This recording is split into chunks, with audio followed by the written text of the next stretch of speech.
Moikka, mun nimi on Satu Pasanen ja mä toimin Nordic Service Groupilla Fluke Biomedical ja RaySafe tuotespesialistina.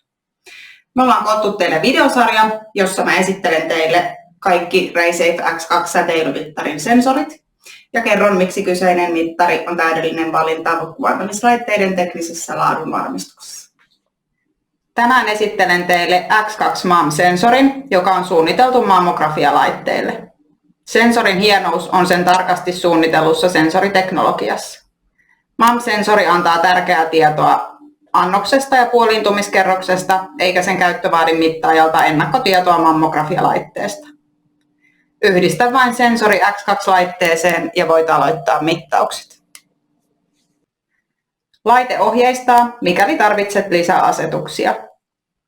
Aallon muotoa pääsee tarkastelemaan helposti navigoitavan käyttöliittymän avulla.